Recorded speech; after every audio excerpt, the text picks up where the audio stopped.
She thought she had escaped. 5 years in hiding, changing her name, building a new life from the ashes, and she believed no one remembered her anymore. But there was one person who never forgot.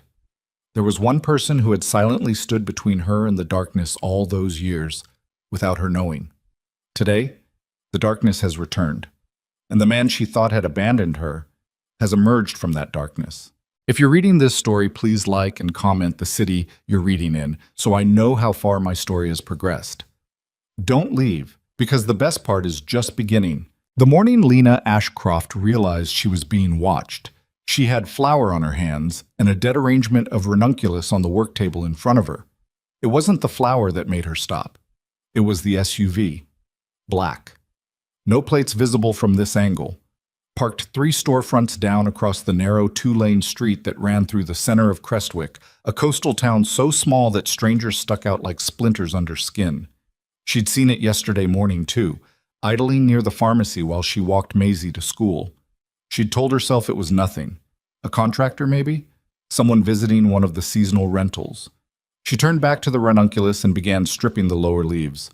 The stems were soft in the wrong way. Too much water, not enough drainage. Another shipment gone bad because her supplier didn't understand that flowers were living things with opinions. She pressed her thumbnail against one stem and felt it give, mushy and hollow at the core. She tossed the whole bunch into the waste bin beside the work table. Behind her, the shop door opened and the little brass bell above it rang. "We're not open yet," she said without turning around. "Sign says 9. A man's voice. Unfamiliar. Lena pulled a rag from her apron pocket and wiped her hands slowly. When she turned around, the man was already inside, standing just past the entry mat.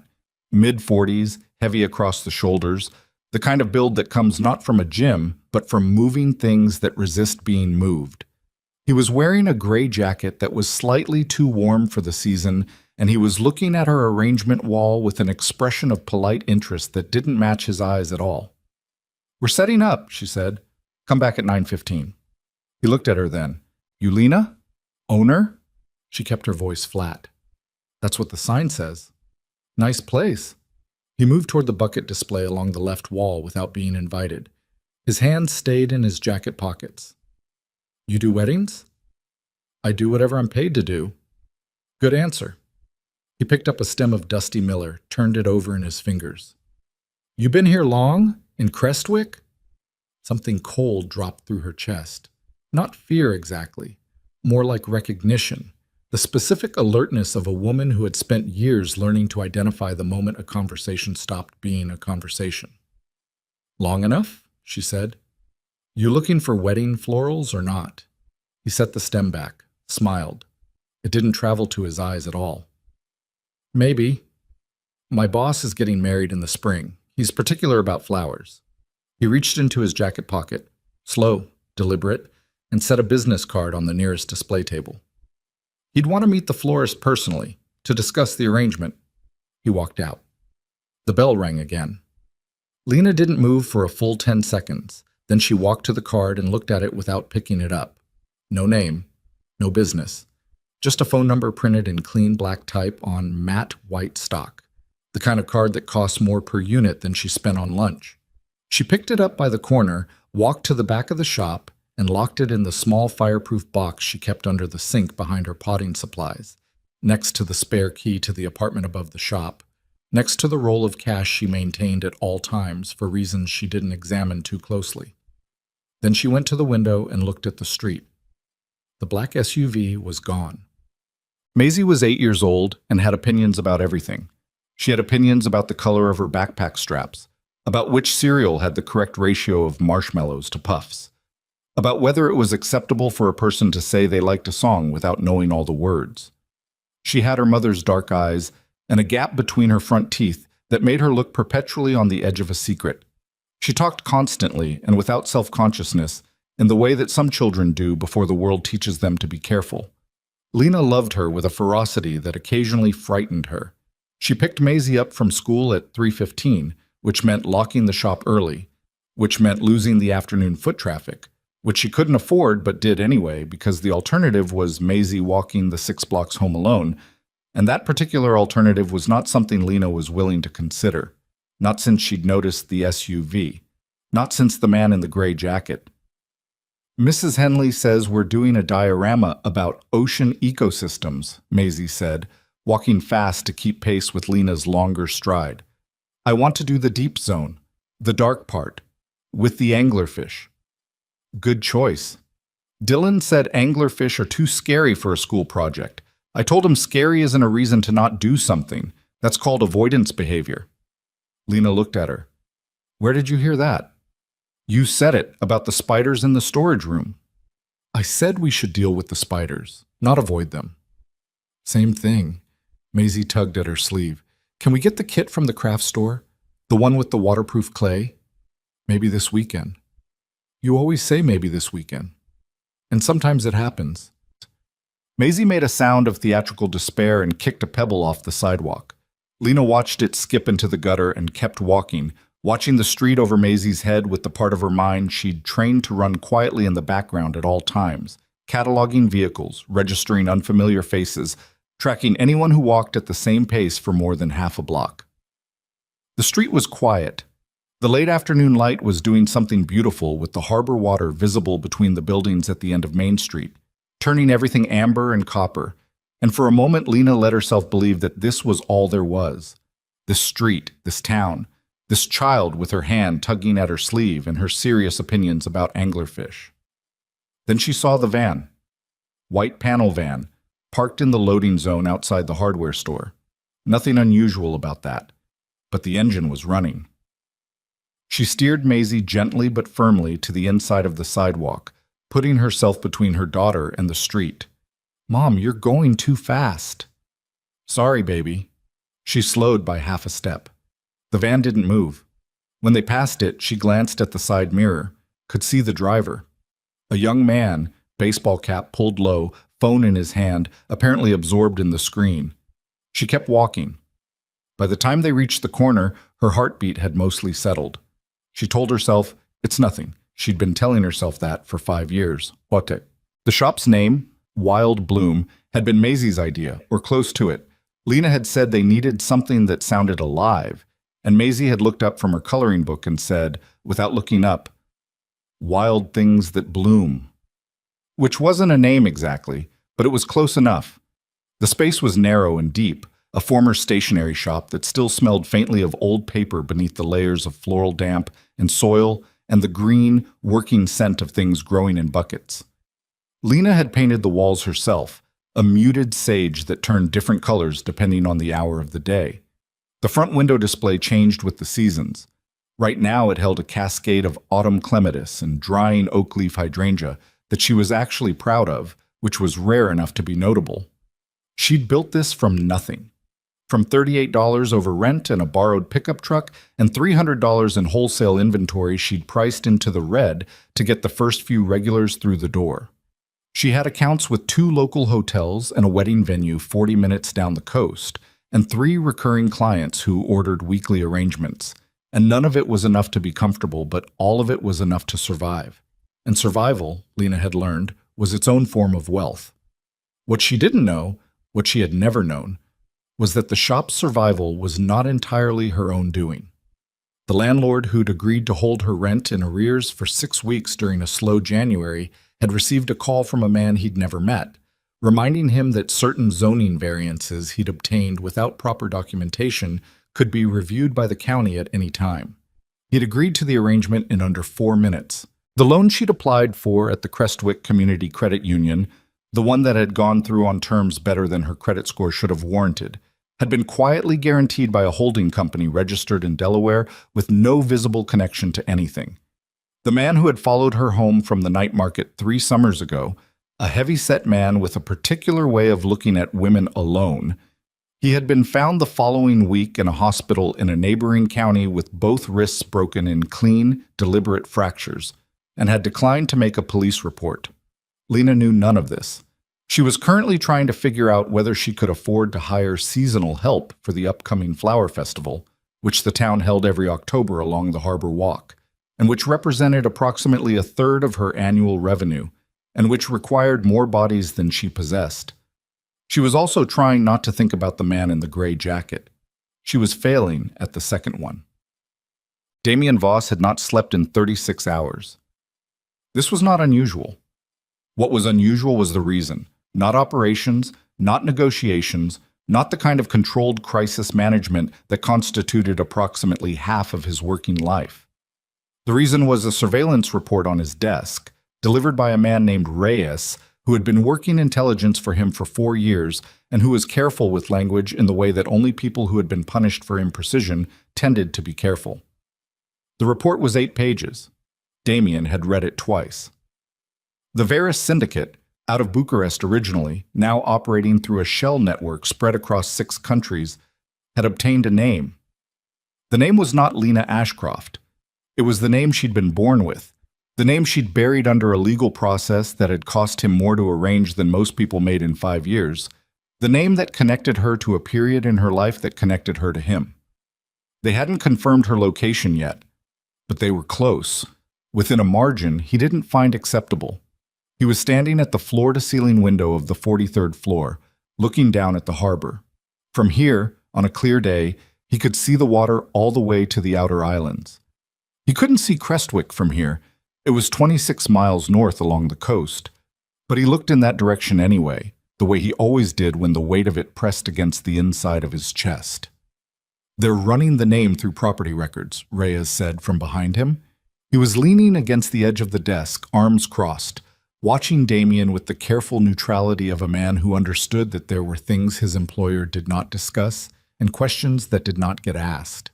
If they cross-reference it with the assumed identities database they bought from the Latvian group last spring, they'll hit Ashcroft inside of a week, maybe less. Less. Damien said it flat. Not a question. Their analyst is good. Whoever they're running this through, they know what they're doing. Damien turned from the window. He was 41 years old and carried it in a way that suggested the years had not been kind so much as instructive.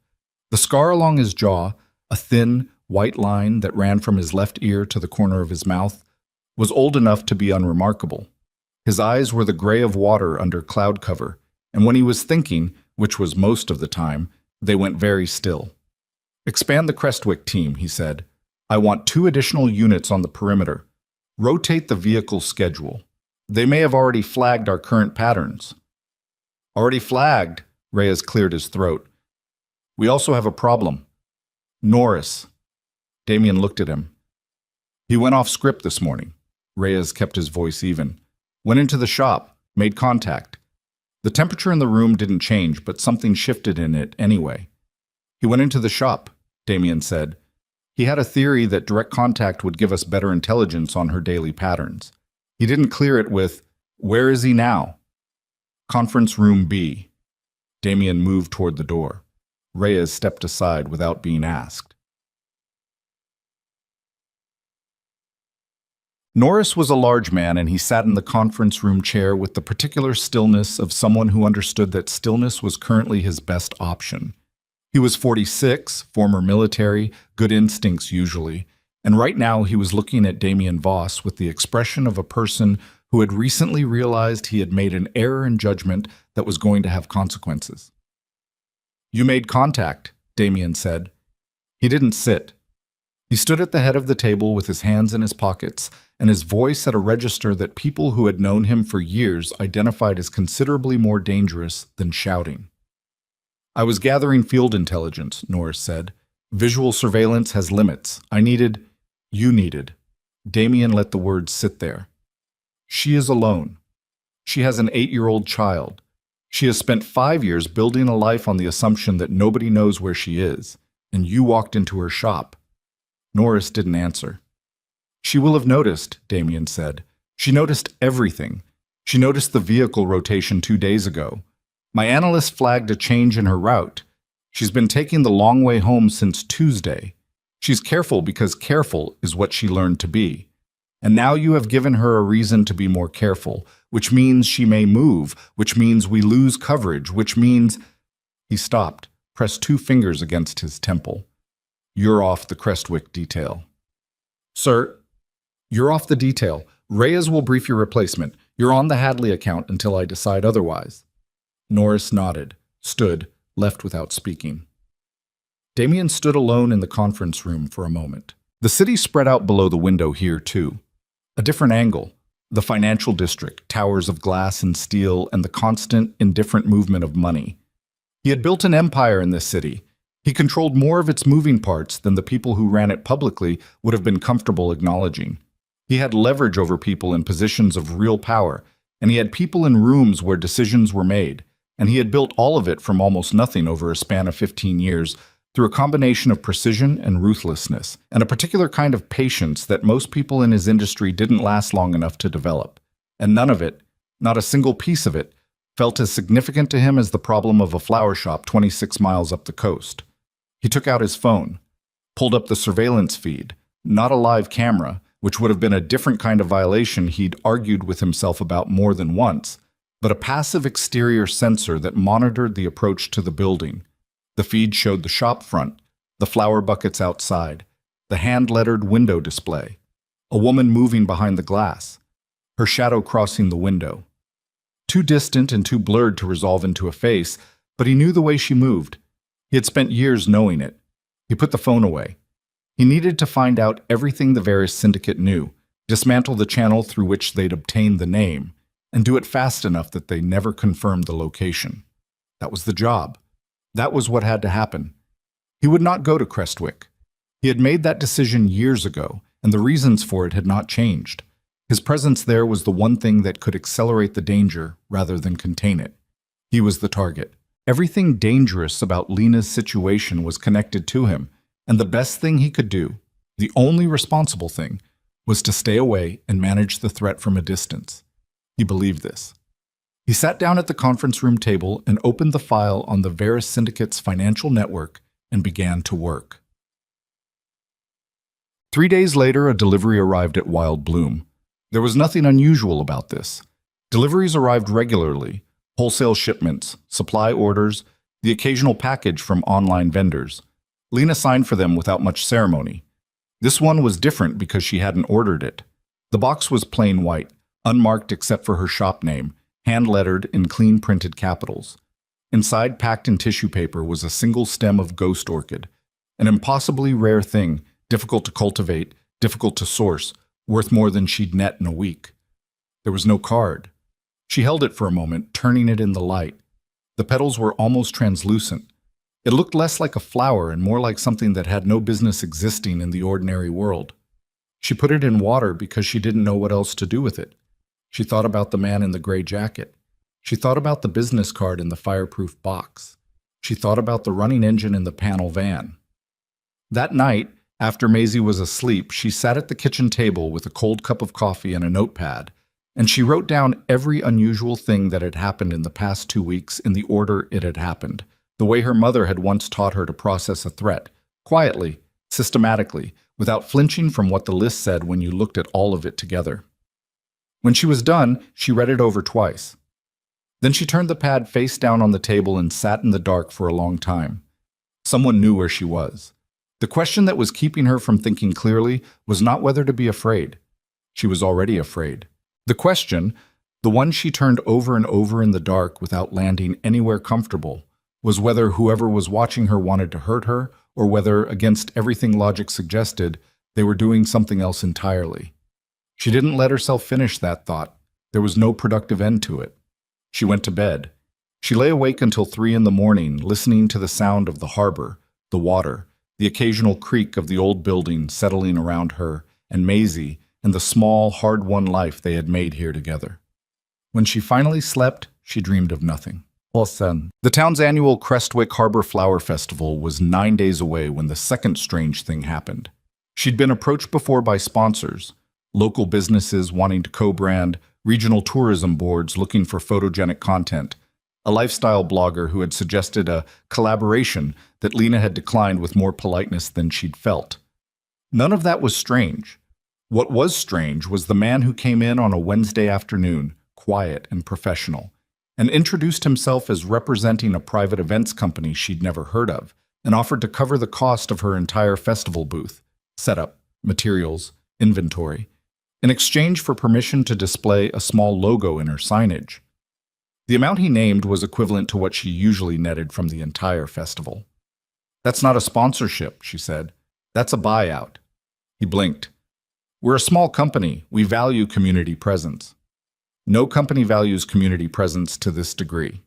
She set down the arrangement she'd been working on. Who sent you? He looked mildly puzzled. I'm not sure I understand. Who is actually paying for this? A pause. Small, but real.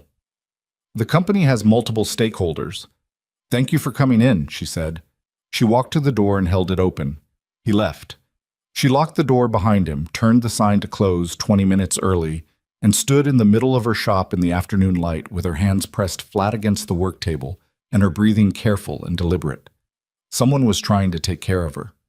Someone had been trying to take care of her, quietly, invisibly, for longer than she wanted to think about. And the taking care of was generous and thorough in a way that required resources she'd never had and couldn't have imagined. And there was exactly one person in her history who had possessed resources at that scale.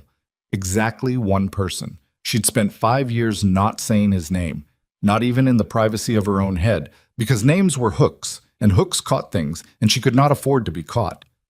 But standing there in her shop in the thin October light, she said it. Damien. The word dropped into the silence of the shop and hung there. She didn't know if she felt relief or something worse. She was still standing there, not moving, not finishing the thought, when the sound she'd been trained to dread, a child's scream, high and sudden, cut off almost immediately, coming from the direction of Maisie's school 2 blocks away, punched through the window glass like a fist through paper and stopped her heart cold. The scream lasted maybe 2 seconds. That was enough. Lena was out the door before she'd made a conscious decision to move. The shop key still in her hand, the sign still flipped to closed, the ghost orchid sitting in its water glass on the counter behind her. The October air hit her face, cold and sharp with salt from the harbor, and she was already running before her body had finished processing what she'd heard. 2 blocks. She counted them without meaning to, the way her legs measured distance in emergencies. The drugstore corner, the dry cleaners, the gap between the hardware store and the insurance office where the alley cut through to the school's side entrance. She went through the alley, faster. The schoolyard was visible from the end of the alley, separated from her by a chain-link fence and 40 feet of cracked concrete. Dismissal had ended 40 minutes ago, which meant the yard should have been empty. It was not. There were 3 kids still on the far end of the yard near the climbing structure. 2 teachers standing by the main building's side door, one of them holding a phone to her ear. And there was a gap in the cluster of children that Lena's eyes went to immediately, the way eyes go to the shape of a thing that's missing. The outline of a space where Maisie should have been standing. Maisie was not there. Lena hit the chain-link gate, shoved it open, crossed the yard in 8 seconds. The teacher with the phone, Ms. Tanner, early 30s, good with Maisie, normally composed, looked up with an expression that told Lena everything before a single word was spoken. "Where is she?" Lena said. "Mrs. Ashcroft. Where is my daughter?" "We were walking out to the after-school group," Ms. Tanner said. Her voice was trying to be steady and not quite getting there. Maisie stopped to tie her shoe by the gate, and I went ahead 2 steps, and when I turned around, how long ago? 5 minutes, maybe 6. I called 911 immediately. Lena was already turning back to the gate, the side street that ran along the school's fence. She scanned it in both directions. Empty. A truck turning the far corner, already half a block away. A bicycle leaned against a telephone pole, unattended. And on the ground, just outside the gate, a single sneaker. Maisie's sneaker. The left one, purple with a white stripe. The Velcro strap that Maisie had been resisting learning to replace with proper laces for 2 years because Velcro was faster. Lena crouched and picked it up and held it in both hands, and something happened in her chest that was not a sound and not a thought, but something older and more animal than either. She stood up. She did not cry. She was nowhere close to crying. What she felt was colder and more focused than grief. Something that narrowed her entire consciousness down to a single operational point. Find her. Everything else was noise. She took out her phone. She did not call 911. 911 was already coming. 911 would do what 911 did. Cordon, question, document, follow procedure at the speed of procedure, which was not fast enough. Not for this. Not for a 6-minute window in which a child could be put in a vehicle and driven to distances that made recovery statistically complicated. She scrolled to a number she had saved in her phone under the name of a flower supplier she'd never actually used, and she stared at it, and every reason she'd spent 5 years building for why she would never use this number rearranged themselves into something irrelevant. She pressed call. It rang twice. Ashcroft. The voice was not Damien's, a woman's voice, professional and careful. We have the situation. Our team is already moving. Lena's hand tightened on the phone.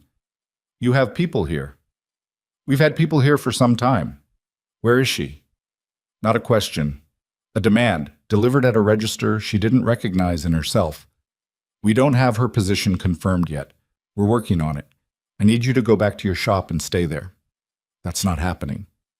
Ms. Ashcroft, tell me who has my daughter, or I will walk into the middle of this street and start screaming Damien Voss's name until someone comes to explain it to me.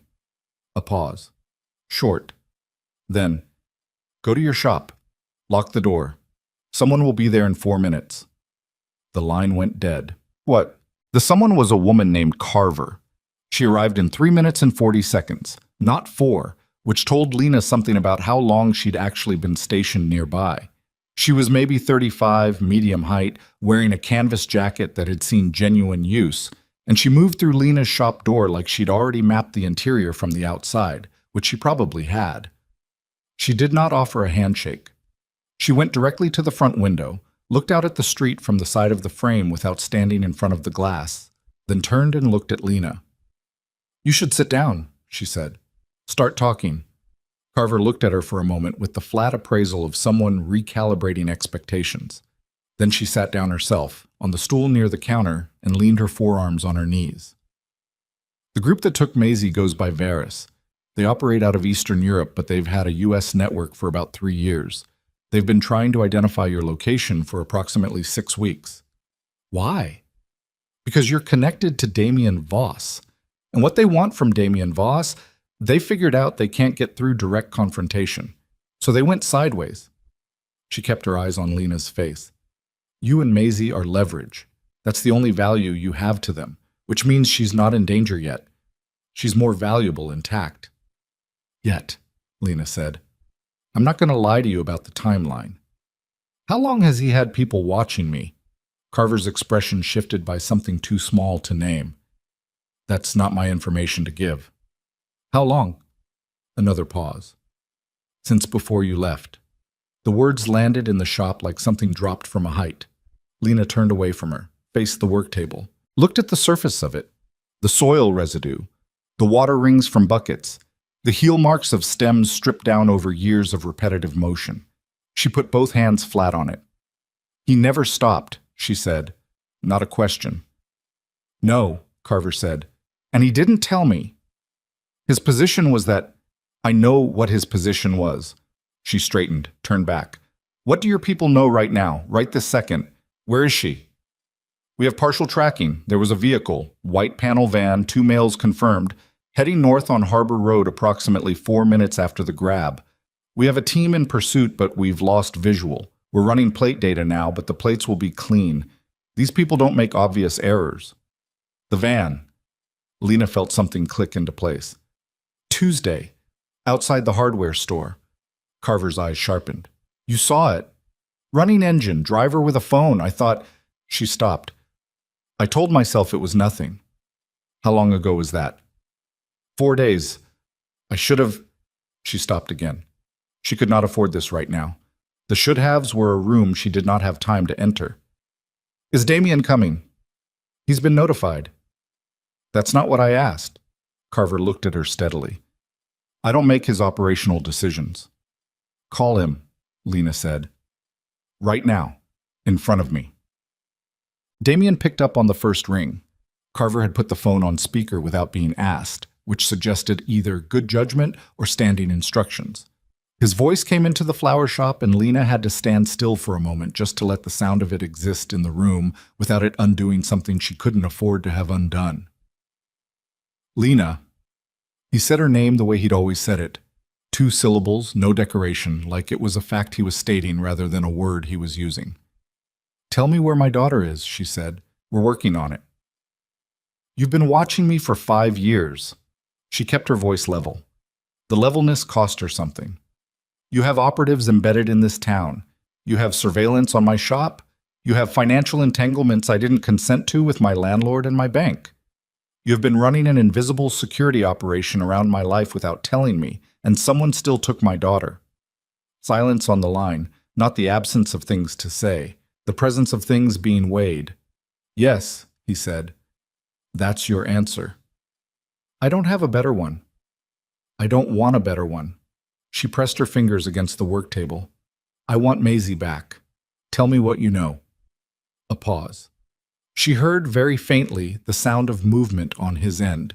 Papers, a keyboard, the low murmur of other voices in the background. He was already working. She recognized the sound of him working. She had spent years trying to forget what it sounded like. Varys is using a staging house. We've identified 3 properties in the county they've used before. We're doing thermal imaging on all 3 right now. The vehicle your woman described from Tuesday. We flagged it as a possible scout, but we couldn't confirm without exposing the surveillance. A beat. That's on me. Yes, she said. It is. Another silence. Different texture from the first one. The team in pursuit reacquired the van. It exited Harbor Road onto the county bypass and went east. That narrows the staging house candidates to 1. Where? Old Marin Cannery Complex, 12 miles out. It's been vacant for 3 years. It has truck access and water egress, and Varys has used waterfront properties in 4 previous operations. How many people inside?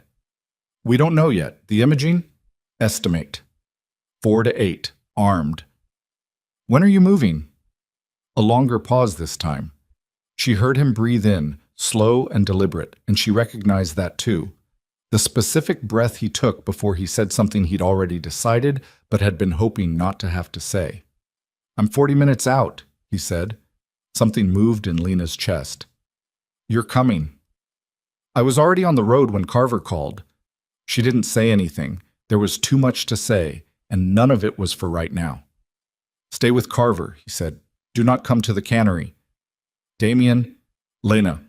His voice dropped a register. Not softer. More precise the way a blade is precise. I need you to trust me for the next 40 minutes. I understand that I have given you reasons not to. I understand what I did and what I didn't do and why. But right now I need you to stay where you are and let me bring her home. She closed her eyes for exactly 3 seconds, then opened them. You have 40 minutes, she said, and ended the call. She lasted 22. Carver tried. She was professional and prepared, and she'd clearly been briefed on the specific challenge of keeping Lena Ashcroft stationary when she'd decided not to be. She positioned herself near the door. She offered water, food, updates. She kept her phone visible and provided information as it came in. At the 22-minute mark, the update that came in was that thermal imaging had confirmed a heat signature consistent with a child-sized individual in the northeast corner of the cannery's main processing floor, and that the surrounding signatures indicated 5 armed individuals, and that Damien's team was 4 minutes from the staging point. And Carver, delivering this information with professional calm, made the error of turning her head to check the front window while she spoke. The back door of Wild Bloom opened onto a service alley. Lena had used it every day for 5 years. The county bypass in the dark was a different road than it was in the daylight. Narrower feeling, the tree line pressing in on both sides, the occasional flash of reflective road markers appearing and disappearing in the headlights. Lena drove her van, the shop delivery van, 14 years old, still smelling of soil and plastic wrapping, at speeds it had not been designed for, and she gripped the wheel and did not let herself think about anything except the road and the next mile and the mile after that. Her phone rang at the 6-minute mark. She silenced it without looking. It rang again.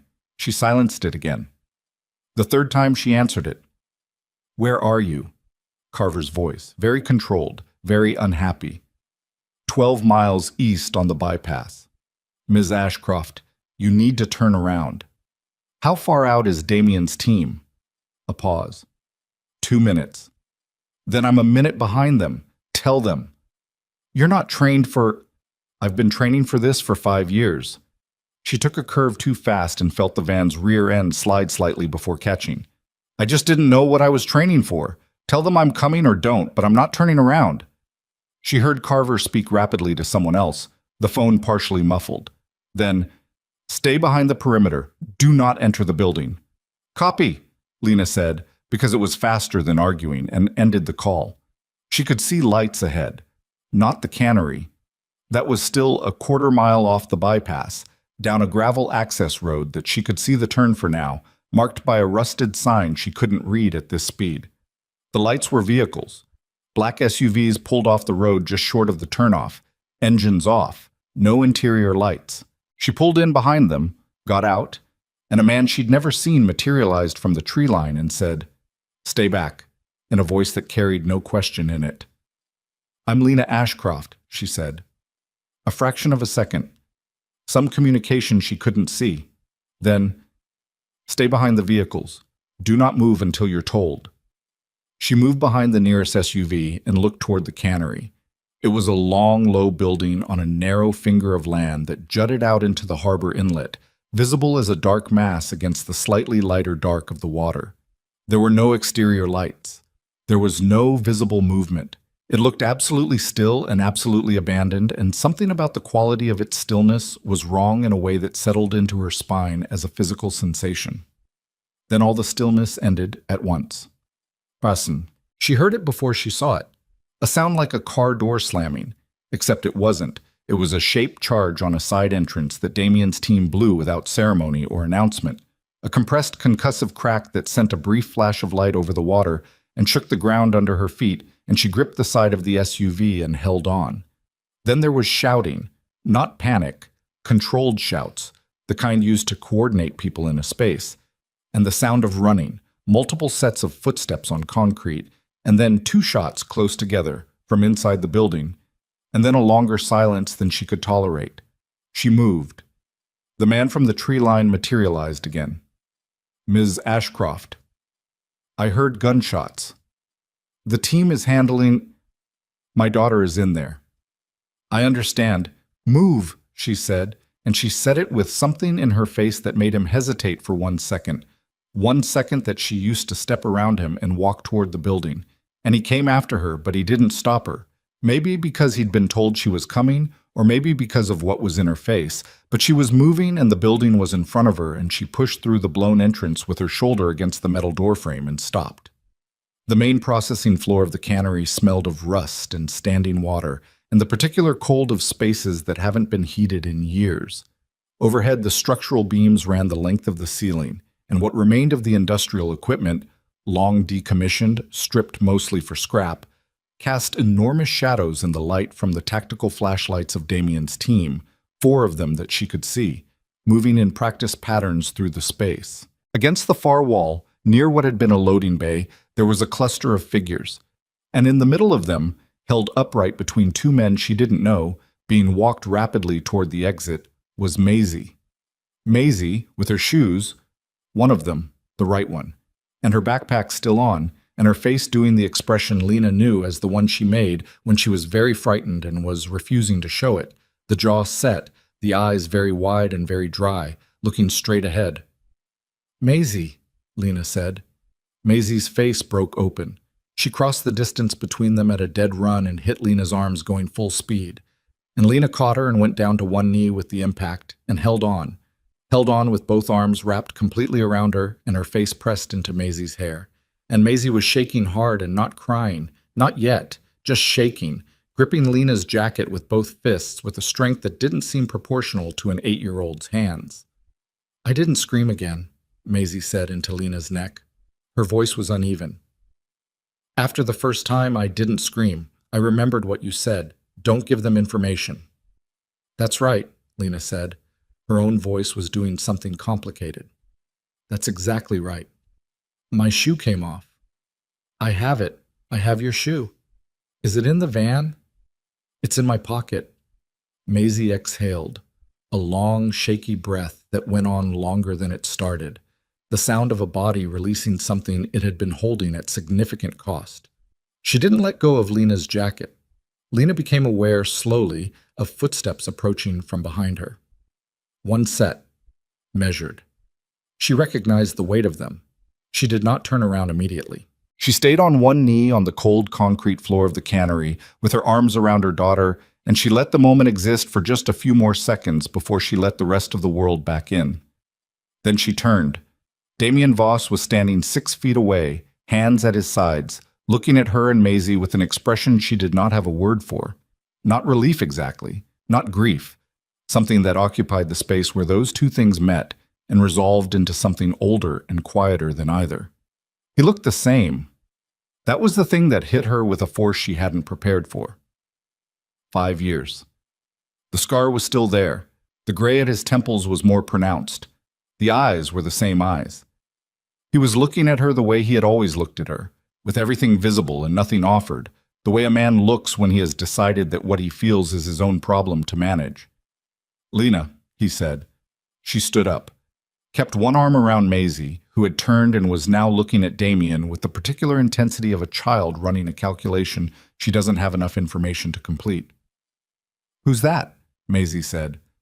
Lena looked at Damien. He looked at her. "Someone I used to know," she said. The words dropped into the cold air of the cannery and sat there, neither of them moving, neither of them looking away. And in the distance, from deeper in the building, from whatever remained of the Varus operation Damien's team was in the process of dismantling, there was the sound of something heavy falling, a crash of displaced metal that echoed through the structure and died. And in the silence that followed, Lena understood that whatever life she had built on the premise that the past was finished had just. She turned away from him first. That was important. She needed to be the one who turned away first, because if she waited for him to do it, she wasn't sure she could hold the thing in her chest together with enough structural integrity to function, and functioning was what the next several hours required. She pulled Maisie closer and walked toward the blown entrance, toward the cold air and the sound of the harbor water beyond the building's edge, and she did not look back. Carver met her at the door. She looked at Lena with an expression that balanced professional relief against genuine irritation in roughly equal proportions. And she looked at Maisie, and something in her face shifted into something that wasn't either of those things. "Vehicle's waiting," Carver said. "We'll take you back to the shop." "I have my van." "Someone will bring it." She moved her eyes briefly past Lena, toward wherever Damien was standing behind her. "Mr. Voss would like to debrief tonight, when the child is settled." "Tomorrow," Lena said. A pause. "He was fairly specific about—" "Tomorrow," Lena said, and walked out into the night. Maisie fell asleep in the back seat of Carver's SUV 11 minutes into the drive, which was something children did after extreme stress that adults could not manage and that Lena had always found both remarkable and enviable. She sat turned sideways in the passenger seat so she could watch Maisie sleep, the specific, boneless quality of it, her mouth slightly open, one hand still curled loosely around the strap of her backpack, as though even in sleep she wasn't quite willing to put it down. Lena watched her breathe. In, out, in, out. She watched that for a long time. Carver drove without speaking, which was the correct decision. The county bypass unspooled ahead of the headlights, and the trees moved in the wind off the water, and the radio stayed off, and Lena was grateful for all of it.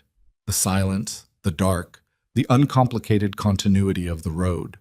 She would fall apart later. She was aware of this as a fact, the way you're aware of a bill that's coming due. You can know it's there without opening it yet. Later tonight, after Maisie was in bed, after the door was locked and the lights were low, she would sit somewhere and let the structure she'd been holding in place for the past 3 hours come apart. And it would be ugly and ungoverned, and she would let it happen, because the alternative was letting it accumulate somewhere internal where accumulated things became dangerous. But not yet. Right now there was the breathing, in, out. She watched it until they reached Crestwick. Oop. She did not sleep. She got Maisie upstairs, got her shoes off. Both of them, the retrieved left sneaker and its partner, reunited at last. Got her washed and into pajamas with the mechanical efficiency of someone running on a track that bypasses the parts of the brain that feel things. Maisie asked 3 questions. Was that man going to come back? Were they safe now? Could she still go to school tomorrow? Lena answered them in order. No, yes, yes. She was not certain the first two answers were accurate. She gave them anyway. After Maisie was asleep, she went back downstairs to the shop and stood in it in the dark for a while. She didn't turn the lights on. The streetlight from outside came through the front window and laid pale rectangles across the floor, and the work table, and the bucket of dahlias she hadn't managed to arrange before all of it happened, and the ghost orchid was still in its water glass on the counter, still improbably intact. She picked it up and looked at it. Then she set it face down in the waste bin. She went upstairs and sat on the kitchen floor with her back against the cabinet under the sink, and she let the structure come apart. It took about 20 minutes. It was every bit as ugly as she'd anticipated. When it was done, she washed her face at the kitchen sink and looked at herself in the toaster's reflective surface, which was the closest thing to a mirror she could face right now, and she looked bad. Red around the eyes, jaw tight, the particular drawn quality of a person who has burned through more adrenaline in one evening than most people process in a year. She made coffee. She did not drink it. At 4:47 in the morning, her phone showed a text from an unsaved number she recognized as Damien's from the digit pattern alone. It said, "She okay?" She stared at it for a long time, then typed, "Yes." Sent it, put the phone face down on the table. At 9 in the morning, she texted Carver and said, "Tell him noon, the shop." He came alone. That surprised her, though she wasn't sure why it should have. He knocked, which also surprised her, though, again, she didn't examine the logic. She unlocked the door and stepped back, and he came in, and the shop felt immediately different with him in it, in a way she couldn't quantify and didn't want to. He was wearing dark clothes, no jacket, the kind of understated that costs more than it looks like. He looked like he hadn't slept either. The scar along his jaw caught the light when he turned his head. He looked around the shop slowly, taking it in. The walls, the arrangement wall, the bucket displays, the hand-lettered price boards, the sage paint that turned different colors at different hours. He looked at all of it with the careful attention of someone reading a document they've heard described but never seen. "You built this," he said. "I built this," she agreed. "It's good." "I know." She walked to the counter and put the work table between them, not dramatically, just because it was there and it helped. "Sit down if you want." He didn't sit. He looked at her. "How is she this morning?" "Quiet. She went to school. She wanted to go." Lena wrapped her hands around a mug she'd brought down from upstairs that was still warm. "She asked me this morning if the man from last night was going to be around." Something moved across Damien's face. Too quick to parse. "What did you tell her?" he said. "I told her I didn't know yet." She looked at him steadily. "Which is true." He nodded, put his hands in his pockets. "I need to tell you some things." "I know. They may be hard to—" "Damien." She set the mug down. "I've had approximately 4 hours of something adjacent to sleep, and I've spent most of this morning explaining to an 8-year-old that the world is still safe in language that isn't a lie, but isn't the complete truth either. So please, just say the things." He said them. It took 40 minutes. He spoke with the flat economy of someone delivering a briefing, though it wasn't a briefing. It was a confession, structured like a briefing because he was a man who had never learned another way to say the things that cost him. He told her about the first time her name appeared in a Veris intelligence file 14 months ago. He told her about the holding company and the credit union and the conversations with her landlord. He told her about Norris going into the shop, which she already knew, and the expansion of the security detail afterward.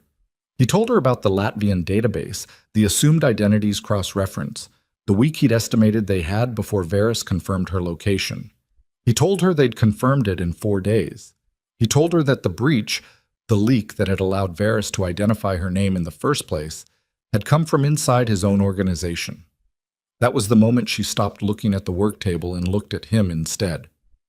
"Someone on your team," she said. "Yes." "Someone who knew about me." "Yes." She felt something cold move through her that was not the temperature of the room. "Who?" He looked at her directly. His jaw was set in the way she remembered, the specific tension of a man holding something in that he considered dangerous to release. "His name was Garrett Hale." He's been with my organization for 7 years. Director level. He had access to the full intelligence archive, including the original files on your relocation. Had, she said. Past tense. He's in federal custody. He made a deal with the Varys network. Information in exchange for financial transfer. A pause. The transfer went through 3 months ago. He's been passing them updated surveillance on your location ever since.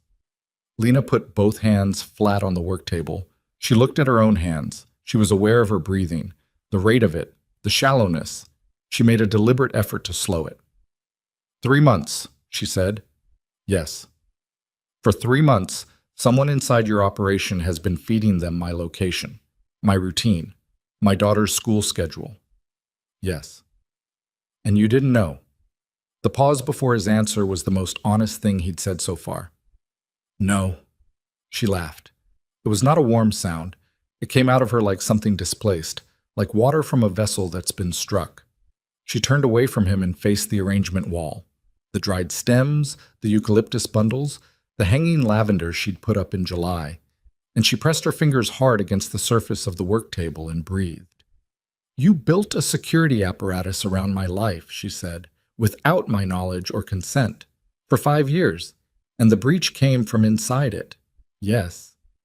So the thing that was supposed to protect us was the source of the exposure. Yes. His voice was very controlled. It was the control of someone who is not going to ask for absolution because they have decided they don't deserve it. I understand what that means. Do you? She turned back. Because what it means to me standing here is that if you had told me, if you had come to me 5 years ago and said, Lena, there is a threat and here is what I'm doing about it, and here is what you need to know, I would have been a participant in my own safety. I would have had information. I could have made decisions, and instead I was a variable in your operation, a protected asset, something to be managed from a distance. He didn't flinch. She gave him that. Yes. That's not love, she said. That's control. Dressed up in good intentions, but that's what it is. Something shifted in his face, deeper than the surface, the kind of movement that happens in the structural parts of a person. He didn't answer immediately, which meant the answer wasn't a defense. It was something else. You're right, he said. The agreement was worse, somehow, than an argument would have been. She'd prepared for an argument. She'd spent the pre-dawn hours rehearsing one. I need to know everything now, she said. Not managed, not filtered. Everything about what Varys knows, what your people know, what the threat level is right now, and what it will be in a week. If there are other Garrett Hales in your organization, we're running full internal review. Carver is heading it. I want to know the results. You'll have them. And I want someone on Maisie at all times, not invisible. Someone she can see and know and not be frightened of. Already arranged. Her name is Yuki. She's good with kids. How good? She has 2 of her own. Lena looked at him. Something that had been vibrating in her chest since the previous night shifted slightly. Not resolved, not released, but adjusted. Okay, she said. They stood there in the shop, across the work table, in the late morning light that was coming in golden and a little dishonest through the front window, and neither of them spoke for a moment. Then Damien's phone rang. He looked at the screen. Something changed in his expression. Fast, decisive. He answered it. What? He listened. His jaw tightened. How many? He listened again. When? A pause. Don't move on it yet. I'm 25 minutes out. He ended the call and looked at Lena. Reyes has picked up new Varys movement, he said. They've already replaced the team we took down last night. She stared at him. That was less than 18 hours. They're better resourced than I thought. He was already moving toward the door. I need to go. Damien, he stopped. How long until this is finished? He looked at her across the shop. The scar. The gray at his temples. The eyes that were exactly the eyes she remembered. I don't know, he said. I'm going to be honest with you from now on. That's the honest answer. He left. The bell above the door rang. Shad. Lena spent 20 minutes standing in the shop after he left, thinking in the particular way she thought when she was frightened. Not scattered, but narrowed, the way a lens focuses light to a point. She was frightened. She acknowledged it without entertaining it. Then she called Carver. "The internal review," she said when Carver picked up. "How far are you?" "We're 12 hours in. It's thorough." Hale had director-level access. What does that mean for the scope of the exposure? A pause. "It means we're treating the entire Crestwick file as potentially compromised." "All of it." "All of it." Carver's voice was careful. "Including the secondary properties. The safe house we would have moved you to if they know about it." "We're operating on that assumption." "Yes."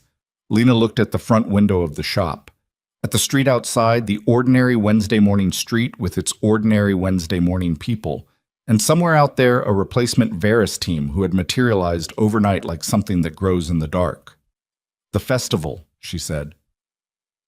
The Crestwick Harbor Flower Festival was in 6 days. "We've been discussing that," Carver said. "Our recommendation is that you close the booth, withdraw your participation, reduce your public exposure. If I close the booth, I lose a third of my annual revenue." "Ms. Ashcroft, I understand the risk calculus. I'm telling you the booth closing is not the solution." She turned away from the window. "They already know where the shop is. They know where the apartment is.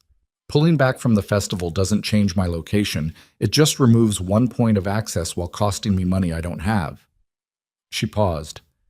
"Or is there a plan here that involves me closing the shop and moving again?" A longer pause. "That option has been discussed." Something went cold and absolute in Lena's chest. "No. It may be no." She said it with finality that she felt in her back teeth. "I am not running again. I ran once. I built this. This is Maisie's home. This is her school. These are her friends. And I am not pulling her out of the only stable life she's ever had because an organization that has already demonstrated it can rebuild overnight is going to keep coming regardless of where we go." She stopped, breathed. "The only way this ends is if they can't come anymore, which means Damien has to finish it." Carver said nothing for a moment. "He knows that. Then he needs to do it before the festival. He has 6 days. Then we'd better not waste any of them." She ended the call. She stood in the shop for another moment, in the light, in the smell of soil and water, and the green working scent of things that were alive and needed tending. Then she went to the back and put on her apron and began working the dahlias she hadn't finished yesterday, her hands moving through the familiar motions, cutting and stripping and arranging, because the flowers needed doing and the shop needed to open, and there was a child who was going to come home at 3:15 expecting something normal. She would give her normal. She would give her the most normal afternoon she could manage. And she would trust Damien Voss for the first time in 5 years to do the thing that needed doing before the thing that needed doing came back through her door. The call came at 11:47 that night. Not Damien, not Carver. An unknown number, which she almost didn't answer, which she did answer because she was still awake and her phone was in her hand, and something about the number's area code, not local, not regional, somewhere Midwest, made her pick up instead of dismiss. "Ms. Ashcroft." A man's voice. American. Mild. The kind of mild that is a deliberate performance of non-threat. "I apologize for the hour." She sat up straighter in the kitchen chair she'd been occupying for the past 3 hours. "Who is this?" "My name is Theo Wren. I'm a senior analyst with a federal organized crime task force that has been investigating the Varys network for approximately 2 years.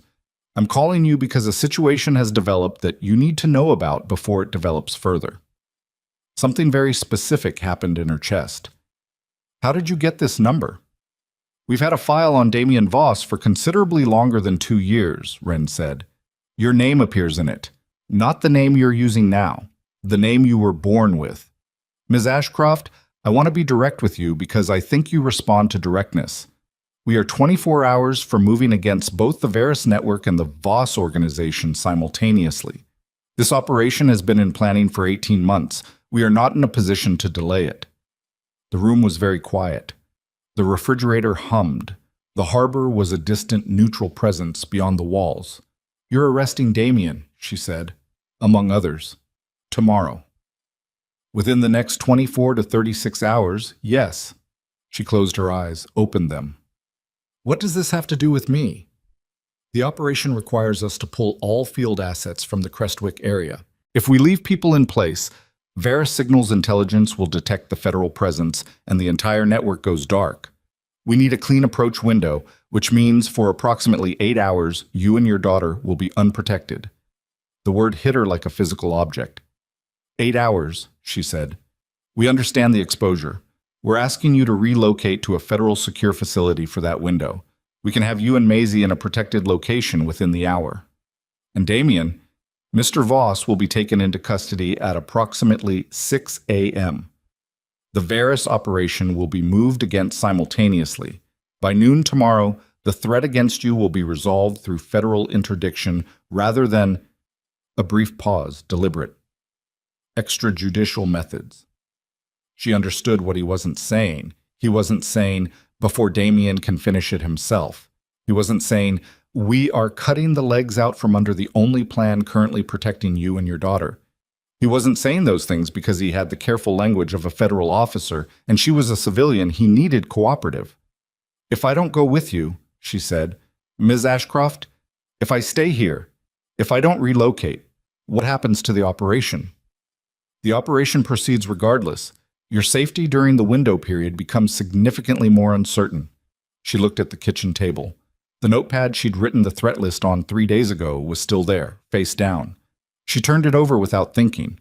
The list looked back at her, all the items she'd noted in careful handwriting, the accumulation of things that should have told her sooner, told her faster. I need to make a call, she said. Ms. Ashcroft, I have to advise against. I need to make one call and then I'll give you an answer. You'll have it in 5 minutes. She paused. You've been watching the situation for 2 years. You know I'm not someone who makes decisions without information. Give me 5 minutes. A pause. 5 minutes, Wren said. She called Damien. He picked up on the second ring. Lena. His voice had the specific compressed quality of someone already handling something.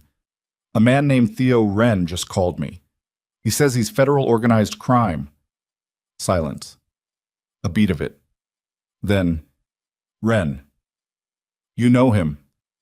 I know of him. His voice had shifted. Not alarmed, something more complicated than alarmed.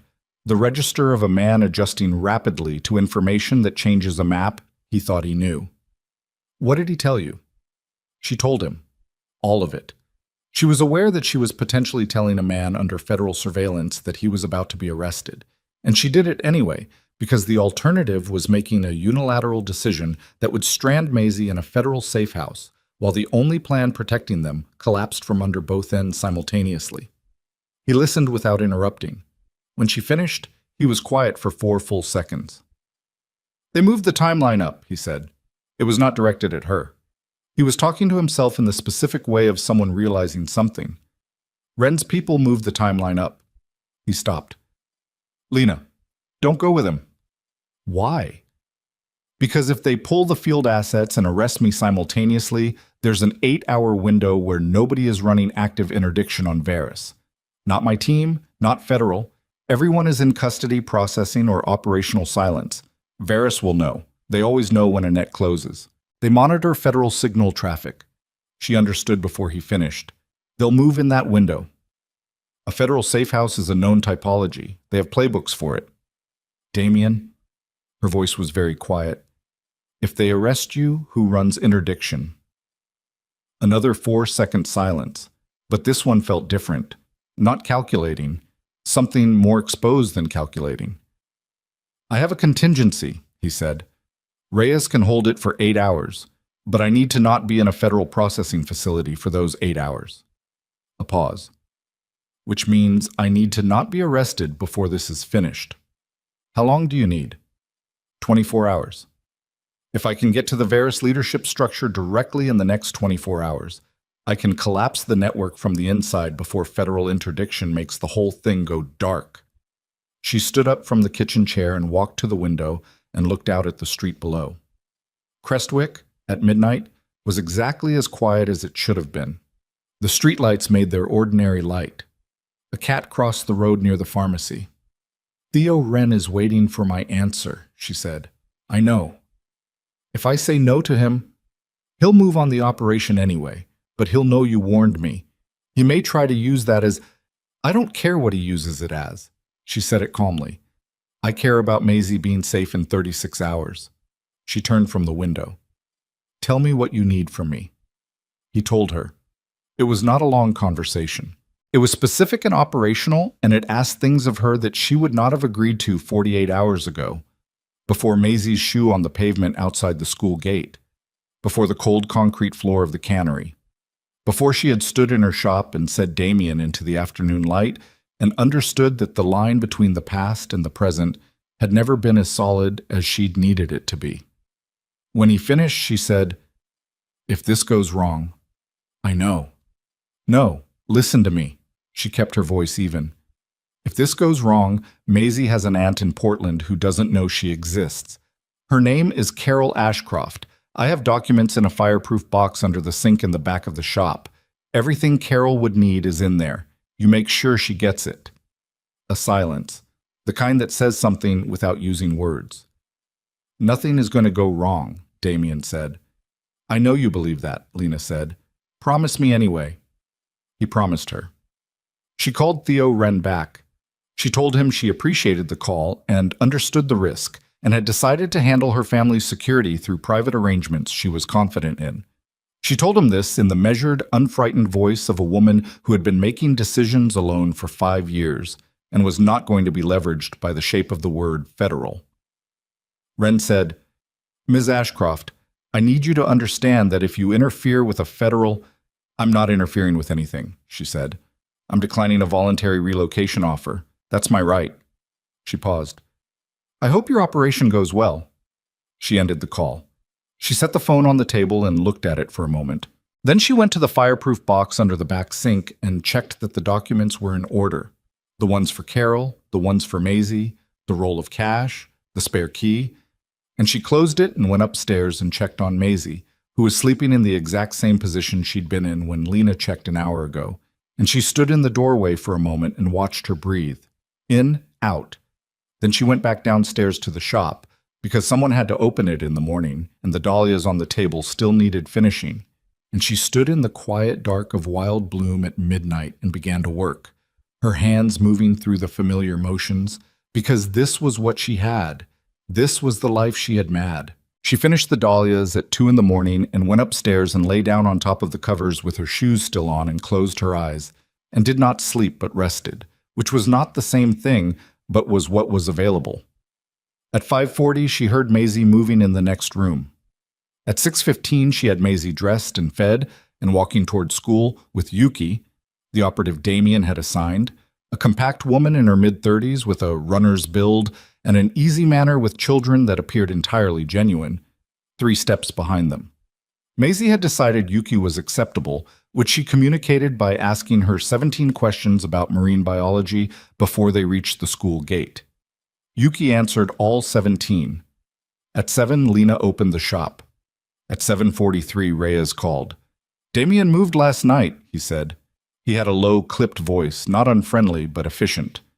He made contact with Varys through an intermediary. He's offered a meeting. Lena set down the shears she'd been using. A meeting. He's proposing direct negotiation. Syndicate leadership, him, neutral location. He's offering a financial settlement and territorial concession in exchange for a permanent withdrawal from anything involving you and Maisie. That's not the plan he described to me. No. A brief pause.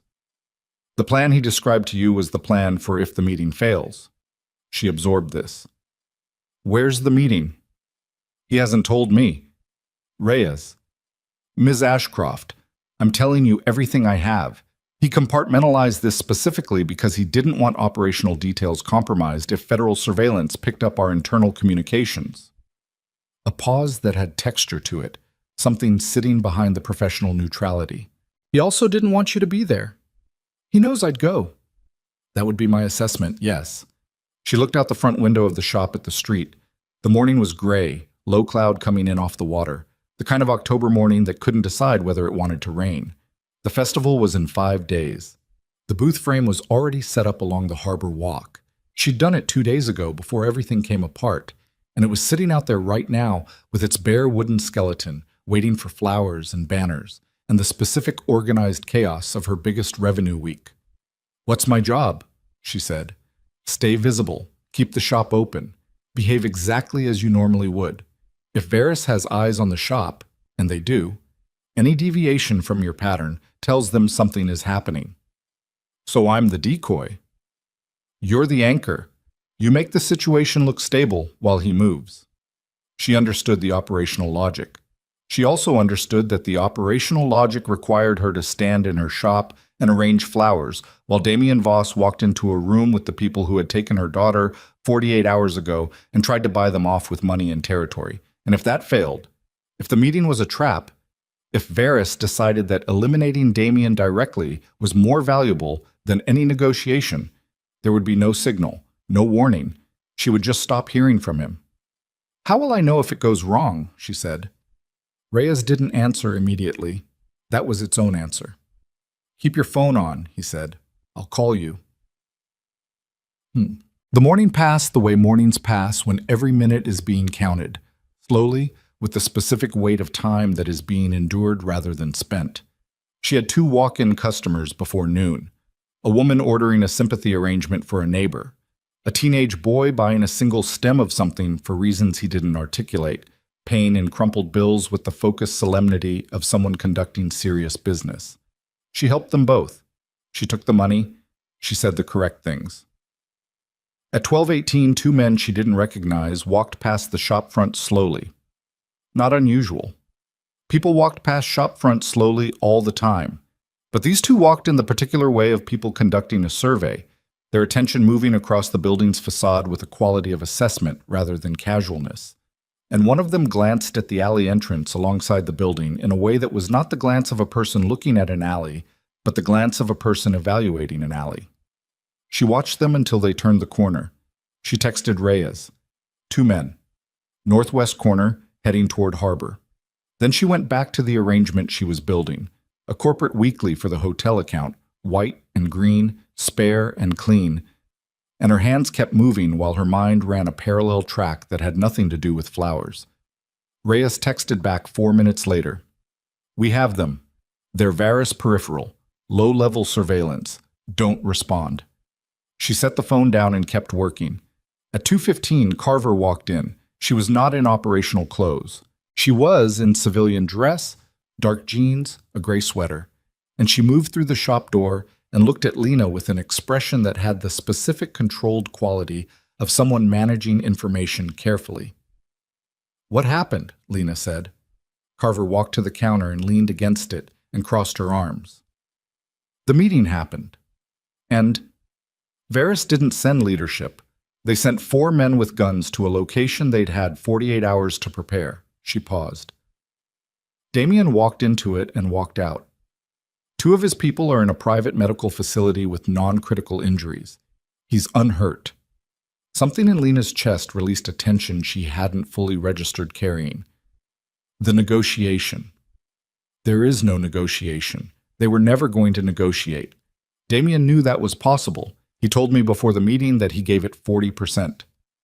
She looked at Lena directly. The meeting was also intelligence. He needed to know which faction of Varys was running the U.S. operation and who was directing it locally. He got that. How? One of the 4 men talked before his people extracted. Carver's voice was entirely flat. The local director is a man named Casimir Breck. He's been operating out of the abandoned cargo terminal on the South Harbor for the past 72 hours. He has 6 people with him. He has communications infrastructure, weapons, and a direct line to the European leadership. "The terminal," Lena said. She knew it. Everyone in Crestwick knew it. A sprawling derelict complex on the southern edge of the harbor.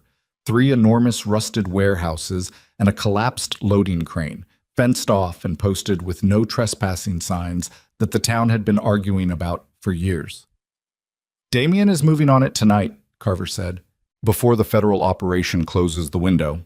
She paused. "Ms. Ashcroft, I need you to take Maisie and go to the secondary. You said the secondary safe house is compromised. We've established a tertiary location that Hale never had access to. It's clean. I'll take you there myself." Lena looked at her. "Where is Damien right now?" Carver's pause was brief but real. "He's staging." Here? In Crestwick? South of town, a property we controlled near the marine yard. Lena untied her apron. She folded it with methodical care and set it on the work table. She looked at the hotel arrangement, which was three-quarters done. She looked at the ghost orchid she'd retrieved from the waste bin this morning and put back in its water glass, because throwing it away had felt like a statement she wasn't ready to make, and she was honest enough with herself to acknowledge that. "Take me to him," she said. "Miss Ashcroft, Carver." She looked at her. "I have a piece of information that Damien doesn't have. Something Wren told me last night that I didn't pass on because it wasn't relevant when I thought the plan was a direct operation. It's relevant now." She picked up her jacket. "Take me to him." A long look. Then Carver pushed off the counter. "Lock the shop, Mr. The property near the marine yard was a former boat storage facility, a wide, low building with a gravel lot and a chain-link perimeter that backed up against the water. From the outside, it looked like what it was, or what it had been, utilitarian, forgettable, the kind of structure that a coastline accumulates like sediment over decades. Inside, it had been converted with the specific purposefulness of Damien's operations, cleared, wired, lit with portable LED arrays that made the space look startlingly functional against its derelict shell. There were 8 people working when Lena walked in. Reyes at a folding table with 2 monitors and a radio array. 2 men running equipment checks on gear she recognized from news footage and action films, and now recognized more viscerally as things designed to be used on human beings, others whose roles she couldn't identify. Damien was standing at a large format printed map of the terminal complex pinned to a sheet of plywood. He was talking to a man she hadn't seen before, pointing at something on the map, and he heard her come in. She knew because his hand stopped moving mid-gesture, a fractional pause before he turned. He looked tired. Not undone. Damien Voss probably couldn't look undone with a loaded gun to his head, but the specific tired that lives around the eyes of someone who has been operating at a sustained high pitch for too long. He looked at her, then at Carver. "She said she has information," Carver said. Damien studied Lena's face. He walked toward her, stopped 6 feet away, and waited. "Wren told me the terminal was in their operational file," she said. "He told me it's been a known Vera staging point for 8 months, which means it's in the federal database, which means when they move tomorrow morning, the terminal is on their target list." Damien's eyes didn't change expression, but something around them did. "They're hitting the terminal, simultaneously with moving on you. 6 a.m. She looked at him directly. "Breck will have federal surveillance on that terminal by midnight tonight. If he has any kind of signal intelligence, he'll know by 11. Damien turned back to the map. She followed. He pointed to the terminal's northeastern perimeter. "There are 3 passive sensors along this fence line. If they're monitoring federal traffic, they'll pick up the advanced positioning." He straightened, looked at Reyes. "Move the timeline." Reyes looked up from the monitors. "To when?" "Tonight, 2100. That's 4 hours. I know what time it is." "We're not fully staged. What do we need that we don't have?" "The secondary entry team isn't pull them from the north approach and consolidate south. We go in 2 points instead of 3. He turned back to the map.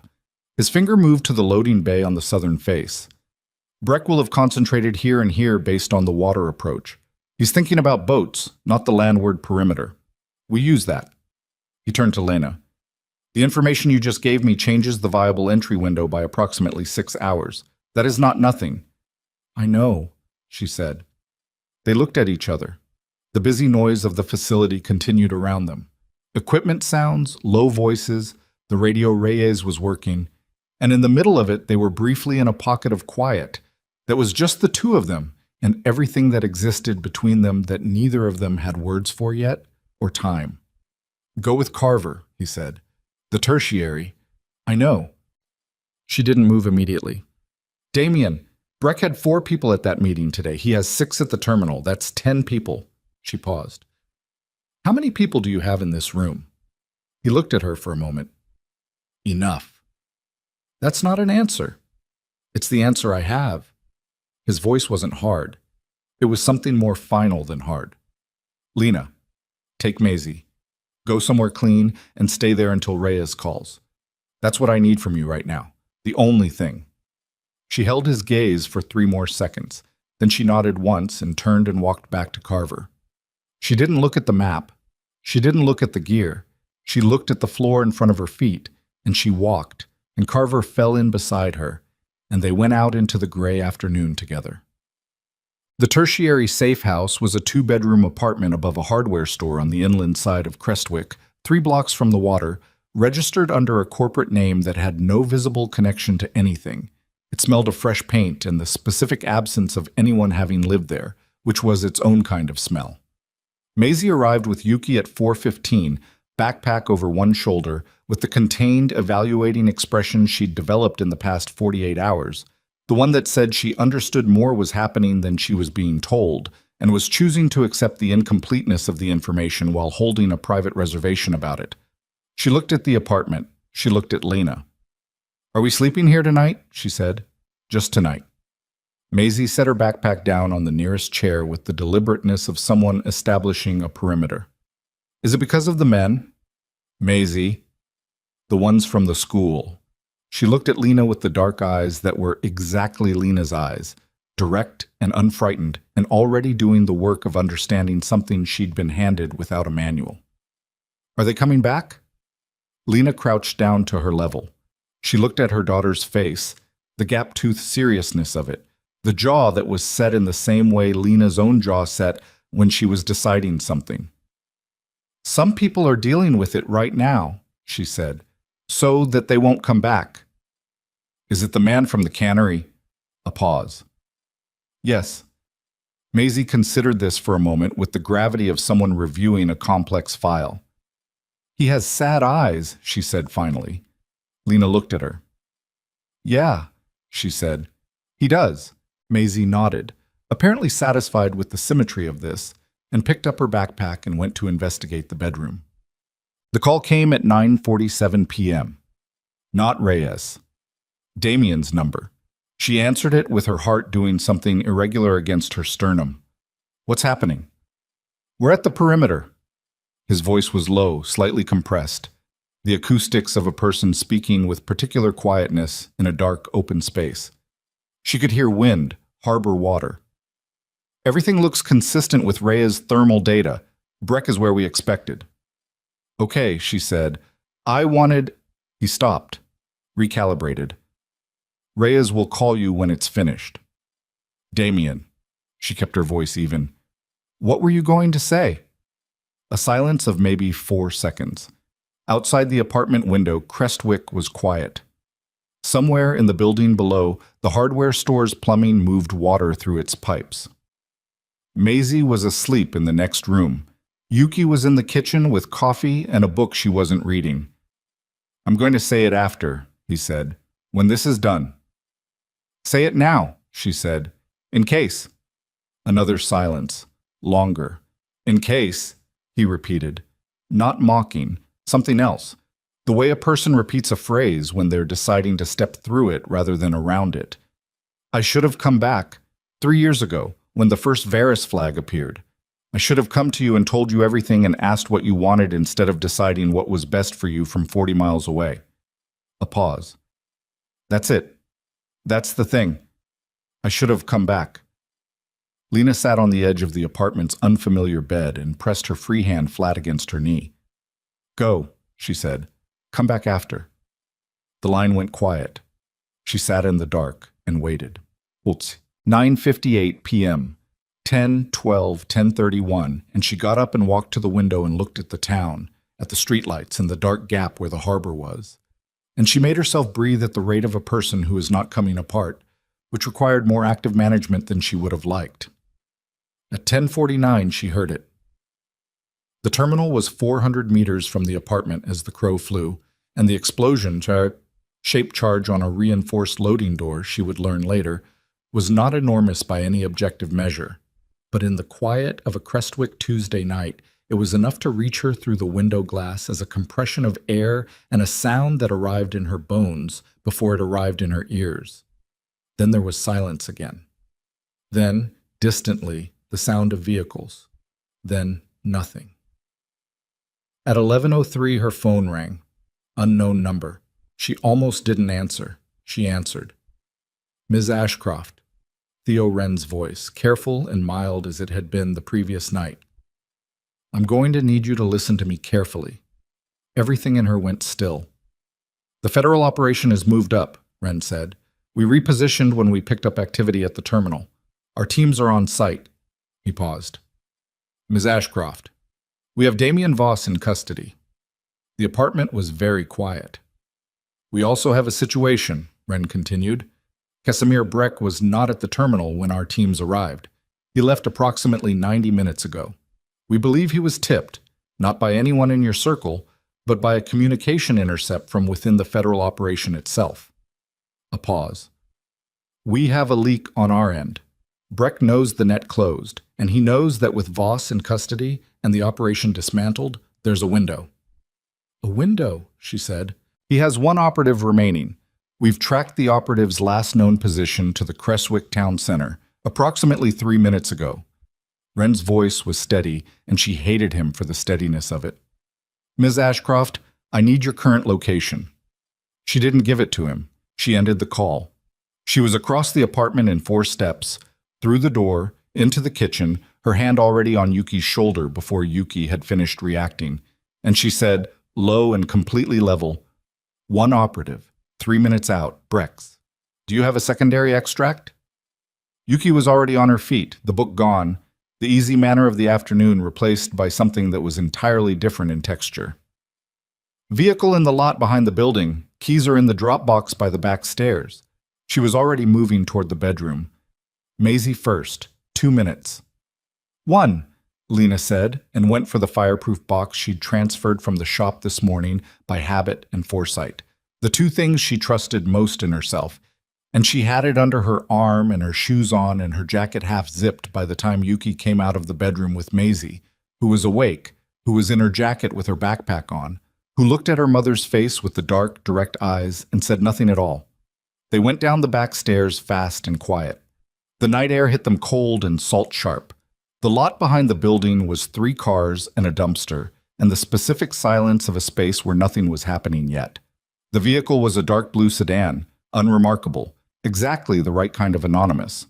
Yuki reached the drop box, a magnetic case attached to the underside of the dumpster, and had the key out in one motion and was moving to the driver's door when the figure came around the corner of the building, not running, walking. The deliberate walk of someone who has already run the calculations and doesn't need to hurry. He was maybe 40, lean, wearing a jacket, and he had something in his right hand that Lena identified before she'd consciously processed it, and she had already put herself between him and Maisie before her mind had caught up to her body's decision. Get in the car, she said. She said it to Maisie without looking at her. Now, back seat, down. She heard the car door. She heard Maisie move. She kept her eyes on the man. Yuki was on his left and moving. The man tracked her, which was the correct tactical response, and was also the thing Lena needed him to do, because while his eyes went left and his weapon tracked left, Lena closed the 6 feet between herself and his right side with everything she had. Not elegantly, not with training, but with the complete and unqualified commitment of a woman who had one job and had been training for it, without knowing it, for 5 years. And she hit him at the elbow joint of his gun arm with the fireproof box and felt something give, and the weapon discharged into the asphalt at an angle. And then Yuki was there, and it was over in 4 more seconds in ways that Lena didn't watch. She got in the back seat next to Maisie. Yuki got in the front. The engine started. They pulled out of the lot and onto the side street and drove at a speed that was 3 miles over the limit, which was the specific speed of someone who needed to move and could not afford to be stopped. Maisie was on the seat beside her, folded small, backpack between her feet. She had her knees pulled to her chest, and she was looking at Lena with the wide, dry-eyed expression Lena had seen at the cannery, the one that meant she was very frightened and had decided not to show it. Lena put her arm around her. Maisie leaned in, said nothing. They drove. Yuki took them to a motel 8 miles inland, the kind that took cash and didn't log names, the kind of place that existed in the specific ecosystem of American highway margins without apology or ambition. Room 14. 2 beds, a window that faced the parking lot, a bathroom with a light that flickered twice before catching. Maisie sat on the edge of the nearest bed and looked at her shoes for a while. Then she said, "Is the man from the cannery in trouble?" Lena was standing at the window, looking at the parking lot. "Yes," she said. "Right now he is." "Can we help him?" She turned and looked at her daughter, 8 years old, sitting on a motel bed in the middle of the night in a town she'd never been to, asking whether they could help the man who had pulled her out of a cannery 48 hours ago. Lena thought about the kind of person you had to be to ask that question at that moment in those circumstances, and she thought it was probably the best kind. "Not tonight," she said. "Tonight we let other people do what they need to do." Maisie accepted this with the gravity it deserved. Then she kicked off her shoes, both of them, reunited now for 2 days, keeping pace, and lay down on the bed and pulled the cover over herself with the efficient economy of a child who had been through enough for one night and had decided to be done with it. She was asleep in 4 minutes. Lena sat in the chair beside the window and held her phone and watched the parking lot and waited for it to tell her something. At 2:14 a.m., Reyes called. His voice was flat in the way it was flat when he was holding something in. "Breck is in federal custody. His remaining operative is in custody. The terminal has been fully processed by federal teams." A pause. "The Varus U.S. network is finished. Wren's people pulled the financial infrastructure within the last hour. The European connection is severed." She closed her eyes. "Damien." "He's been processed at the federal facility in Harwich." Another pause, carefully weighted. "Wren is being cooperative about the circumstances. The arrest will stand, that's not negotiable, but Damien's legal team is already in contact with the U.S. Attorney's Office. There's a cooperation framework being discussed." "How long?" "Before he's out." "That's not a short conversation, Ms. Ashcroft. The charges are serious." "How long, Reyes? Give me a number." Silence for a moment. She heard him exhale, a long, honest breath.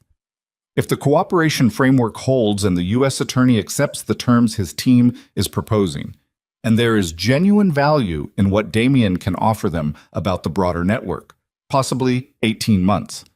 Could be less with the right arrangements. Could be more if something goes wrong in negotiations." He paused. "He wanted me to tell you that Carver has operational control of everything you need while this moves forward. Security, financial, all of it. Nothing changes for you and Maisie." Lena looked at the window. At the parking lot, empty and lit by a single sodium lamp that made everything the color of old paper. "He planned for this," she said. "He planned to get arrested." A long pause. "I think he planned for the possibility. He cooperated with Wren. I think he made a call at some point in the last 24 hours about which outcome was actually the right one. Not the one he wanted. The right one." Reyes's voice was careful, precise, with something that wasn't quite professional distance anymore. "He's been doing that for a long time, making the call that costs him personally." She said nothing. "Get some sleep," Reyes said, not unkindly. "I'll call if anything changes." He ended the call. She sat in the chair for a long time. The flickering bathroom light had settled into steadiness, finally. Maisie breathed evenly on the bed. The parking lot was still and orange-lit and entirely ordinary, and Lena sat in it all. The ordinariness, the stillness, the specific exhaustion of a body and mind that had been running at an unsustainable pitch for 72 hours, and she let it settle over her like sediment settling in water after something large has moved through it. She didn't cry. She'd already done that. She was on the other side of it now, in the territory past tears, where things simply were what they were, and the only question was what you did with them. She looked at Maisie. She would tell her something true in the morning, not all of it. She would earn the rest of the truth as Maisie got older and could hold more of it. But something real. Something that honored what Maisie had already figured out with those dark, direct eyes. That would be a start. She went back to Crestwick in the morning. She drove herself in the shop van that Carver had delivered to the motel parking lot sometime before dawn. Maisie in the passenger seat eating a gas station granola bar with the focused attention she gave all food. The coast road was bright and cold, the water running blue and silver under an October sky that had finally decided to commit to being clear. "Are we going to stay?" Maisie said. She said it as though they were continuing a conversation they'd been having, even though they hadn't been. "In Crestwick." Yes, Lena said. Good. Maisie picked a nut fragment off the granola bar and ate it separately, which she always did. I told Yuki about my diorama. She said anglerfish are good. They have bioluminescence. They do. She said real deep zone fish are much scarier than the ones people usually pick for projects. She said I should find the most extreme one. Did you? The barrel eye fish. It has a transparent head. You can see its brain. Maisie looked satisfied by this. Dylan is going to be upset. Lena drove and felt, quietly and without ceremony, something that had been locked at a particular tension in her chest for 5 years shift slightly. Not release. That would have been too clean. Just shift. Adjust. Like a bone that is healed imperfectly but is learning to bear weight in a new way. They crossed into Crestwick at 8:40. She pulled past the harbor walk. The festival framework was still there, her booth skeleton, bare and waiting, alongside a dozen other half-built structures from other merchants. In 4 days it would be transformed. She would make sure of that. She parked behind the shop and they went in through the back. The dahlias she'd finished at 2 in the morning 2 nights ago were past their best, but still standing. She put Maisie at the small table in the back corner with her backpack and a glass of orange juice, and told her she'd walk her to school in an hour, and then she put her apron on and began to assess what needed doing. There was a lot that needed doing. There always was. She started with the hotel order. She was 20 minutes into it when the shop's front bell rang. Theo Wren was alone, which she hadn't expected. He was in civilian clothes again, navy jacket, no tie, the deliberate, unthreatening presentation of a federal officer who wanted a conversation rather than a confrontation. He looked at the shop with the same careful attention Damien had looked at it 3 days ago, which was a coincidence she noted without knowing what to do with. He stopped at the counter. She stayed on the other side of it. "I could have handled the introduction better," he said. "Yes," she said. "You could have." He accepted this without defense. Breck is in federal holding. His operative has agreed to a full cooperation debrief in exchange for leniency. The information obtained from the terminal sweep, combined with what we already had, has given us enough to move on the European structure within the next 6 months. He paused. "The threat to you and your daughter is over, Ms. Ashcroft. I want you to hear that from me directly." She looked at him. "Is Damien being charged?" Wren's expression did something careful. "Mr. Voss made a proactive approach to my office approximately 22 hours ago.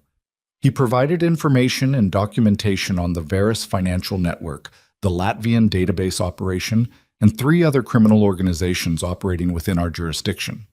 He paused. He also provided documentation on his own organization's activities over the past 7 years. Voluntarily, without a deal in place first.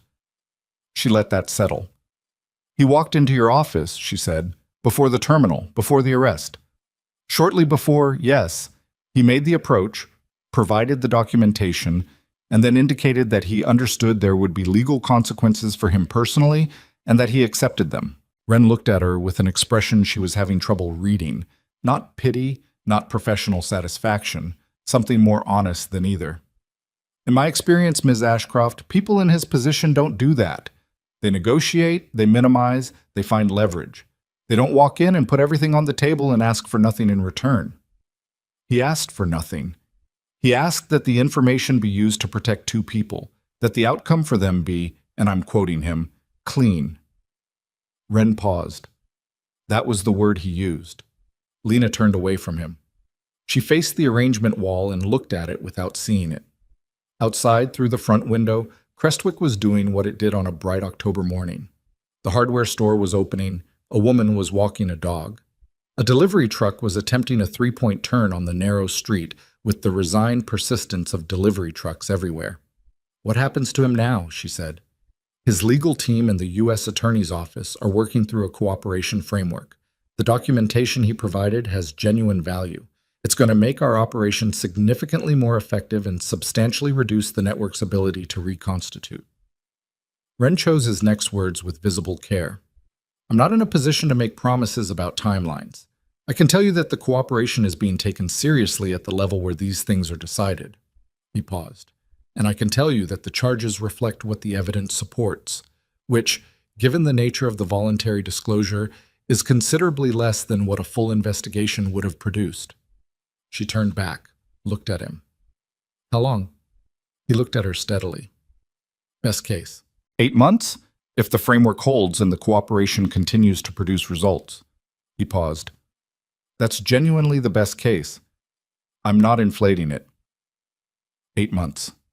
She nodded once. Thank you for coming. He took that for the dismissal it was. He moved toward the door. At the threshold, he paused. The Flower Festival, he said, in 4 days. He looked at the booth framework visible through the window. My daughter does ceramics. She has a booth 2 down from yours, apparently. He looked back at her. She's been doing it for 3 years. I never make it. Something passed across his professional face, something human. Maybe this year. He left. Lena stood alone in the shop for a long moment. Then she went to the back and told Maisie it was time for school. The letter came 11 days later. No return address, postmarked from Harwich, which was where the federal facility was. She knew the handwriting from years ago, tight, compressed, the penmanship of a person who had learned to write in a hurry and never slowed down enough to unlearn it. She read it at the work table in the back of the shop, standing up, still in her apron. It was 2 pages, handwritten, and it was the most words she had ever seen him put in sequence at one time. He was not a man who wrote things down because writing things down was evidence, and evidence was liability, and he had spent 15 years treating all of it accordingly. He wrote about the holding company and the credit union and the landlord conversation, and he named amounts and dates with the specificity of someone who needed her to know these were not abstractions, that he had tracked them and made them deliberate, that each one had been a decision he'd made consciously rather than a system operating without him. He wrote about the night 4 years and 7 months ago when a man had followed her home from the night market and what had happened to that man, and he named it plainly without euphemism and without apology and without asking her how she felt about it. Then he wrote, I told myself it was protection. It was also control, the way you said. Those things can both be true. I've been thinking about whether they cancel each other out, and I don't think they do. I think they both just sit there together, and you have to hold both of them at once and decide what to do with that. Then he wrote, Maisie asked Yuki whether anglerfish are the most extreme deep-sea fish. Yuki told me. I looked it up. The barrel-eye fish has a transparent skull and rotatable eyes and lives at 900 meters down where there is no light at all. She picked well. Then he wrote, I'm going to ask you something, and I want you to know that no is a complete answer that I will accept without discussion. When this is finished, and it will be finished, 8 months is not forever. I would like to come to Crestwick, not to stay, not to assume anything, not to pick up something that ended a long time ago, just to come, to be in the same room with you and Maisie without a crisis running in the background, to see what the shop looks like in person instead of on a sensor feed, to find out whether there's anything left between us that wants to exist in ordinary daylight. You don't have to answer this now. You don't have to answer it at all until you're ready. I'll wait. That's the one thing I've always been able to do. She read the letter twice. Then she folded it and put it in the fireproof box under the back sink, next to the documents for Carol in Portland and the roll of cash and the spare key and all the other things she kept because keeping things mattered, because the physical fact of a thing in a box was a kind of promise to yourself that you hadn't yet decided to abandon. She went back out front and finished the arrangement she'd been working on. But the Crestwick Harbor Flower Festival ran for 3 days in mid-October, and it was, by every measurable standard, the best one Lena had managed since opening Wild Bloom 4 years ago. She had 3 part-time helpers she'd finally hired, a retired teacher named Bev who had been asking for the job for 2 years, and 2 art students from the college up the coast who were unreliable about time but exceptional with color. The booth was the best she'd built. She'd used the full budget, which for the first time in the shop's history she actually had, and she'd designed it around a deep autumn palette. Burgundy dahlias, rust chrysanthemums, copper beech branches, the ghost orchid placed in a small glass case at the center of the display, like an exhibit, like something worth preserving. It drew people in the way beautiful things draw people, not loudly, not with effort, just by existing and letting itself be seen. She sold out by 3 p.m. on the second day. Maisie spent the festival running between Lena's booth and the adjacent ceramics stall 2 booths down, whose proprietor turned out to be a 16-year-old girl who was Theo Wren's daughter, and who had a serious technical approach to her craft and infinite patience for 8-year-old questions. Wren appeared on the second afternoon, hands in his jacket pockets, and stood at a distance watching his daughter work, and Lena watched him watching her, and she understood something about him she hadn't understood before, which was that he was a person trying to close the distance between his professional life and the parts of his life that mattered, and that this was its own kind of hard work, and she didn't hold the past 2 weeks against him in any particular way. He caught her eye once, across the crowded walk. She nodded. He nodded back. That was the whole of it. On the last night of the festival, after the crowds had thinned and the harbor lights were doing their particular thing with the water, Lena sat on the edge of the booth's low platform and looked at what remained of the display and tallied what she had in her head. Not the money, though that too. The money was genuinely good, the best October she'd had. But the other things. The sum of them. She had a shop she had built from $38 over rent. She had a daughter who had been through things that would leave marks that neither of them could fully see yet, and who had responded to those things by researching deep-sea fish with transparent skulls, which was perhaps the best possible response. She had a town that she'd initially chosen as a hiding place, and had somehow, without fully meaning to, become genuinely attached to. Its rhythms and its ordinary people, and its harbor light that was different at every hour of the day. She had a letter in a fireproof box that she had not yet answered. She had, she supposed, 8 months. Carver appeared from somewhere. She always appeared from somewhere, materialized with the particular unobtrusiveness of someone whose professional competence included not being noticed until she was needed. She sat down on the platform beside Lena and looked out at the harbor. Revenue was good, she said. Very good. Yuki's final assessment is that the threat environment is cleared. She's recommending we scale back the active detail. She paused. You'll have 1 check-in contact point. That's all. Lena looked at the water. How is he? Carver considered the question. Adjusting, she said finally. It was a diplomatic word, and probably accurate. He's cooperating with the federal process. He's divesting from the parts of the operation that need divesting. It's not fast work. She paused. He has Reyes handling the legitimate business transitions. There are 7 companies that are being moved into fully lawful management, a private security consulting firm, 3 real estate holdings, a logistics operation, 2 financial management entities. She paused again. He's been thorough, more thorough than he had to be. He does things completely, Lena said. Or not at all. That was always true. Yes. Carver looked at the water beside her. He asked me to give you something. She reached into her jacket pocket and produced a small envelope, sealed, and handed it over. Lena looked at it, then opened it. Inside was a key, an ordinary key, the kind cut at a hardware store, with a small paper tag attached to it. Written on the tag in Damien's compressed handwriting was an address in Crestwick, 3 blocks from the harbor, a street she walked sometimes, and below the address, a single line. The lease is in your name. Do with it what you want. She turned the key over in her fingers. It was a warm, ordinary metallic weight. It felt like a significant amount of trust compressed into a very small object. What's at this address? She said. Larger retail space, ground floor, good light, storage in the back. Carver paused. It's 3 times the square footage of the current shop. Lena looked at the key. She thought about what you could do with 3 times the square footage, the wholesale volume, the staff, the event florals she'd been turning down for 2 years because she didn't have the capacity to produce them. She thought about what it would mean to build something larger, something that had room to grow, something that didn't require her to be everywhere at once just to keep it from collapsing. She thought about what it meant that he had leased it in her name without asking. She thought about that for a while. Tell him thank you, she said. You can tell him yourself, Carver said. Eventually. Yes, Lena said. I can. 3 weeks later, on a Tuesday morning that was not dramatically different from the Tuesday morning that had started all of this, Lena Ashcroft stood in the empty retail space at the address on the key's paper tag and looked at what it was and what it could become. The floors were concrete, which was good. Flowers needed something that could take water without complaint. The light came in through two large south-facing windows that turned the interior a clean, warm white in the mornings.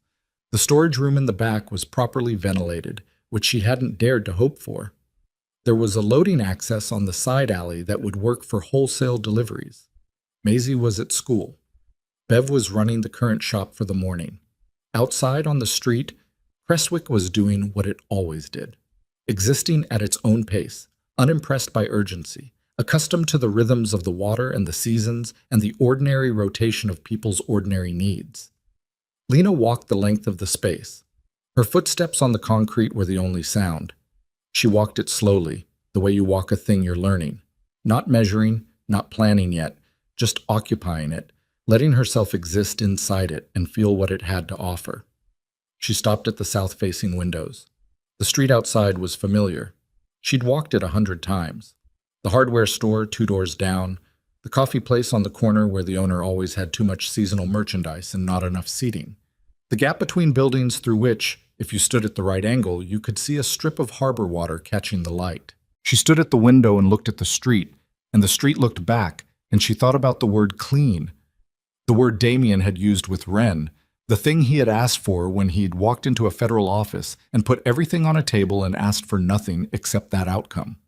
She thought about what it cost to want something clean when you had spent 15 years in the business of making things complicated.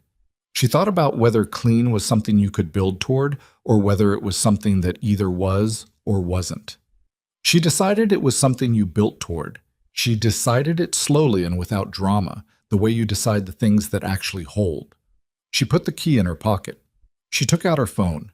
She called Bev and told her to reschedule the hotel walkthrough from Thursday to Friday and to tell them the consultation would be expanded because there were going to be some changes to the service capacity in the new year.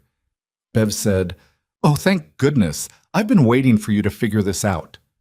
Lena said, "I've been a little busy." "You're always a little busy. That's the problem." Bev paused. "Is this a good change or a nervous change?" Lena looked at the empty space, at the concrete floors and the good light, and the properly ventilated storage and the loading access on the side alley, and the south-facing windows through which the street looked back at her, with the impassive familiarity of a place that has agreed to let you belong to it. "Good," she said. "It's a good change." She pocketed the phone. She walked back through the space one more time, slowly, and then she went out the door and locked it behind her and put the key in her jacket pocket where she could feel the weight of it against her hip. And she walked back toward the current shop through the October morning, past the hardware store and the coffee place, and through the gap between buildings where the harbor light was doing its specific thing with the water, which was different from how it looked at noon or at evening or at 2 in the morning when she'd sat in the dark and tried to remember what she was made of. In the morning, it looked like the beginning of things. She walked through it and let it. 8 months is not forever. It passed the way months pass when you are living them rather than surviving them, with friction and boredom and the specific rewards of small progress accumulated over time.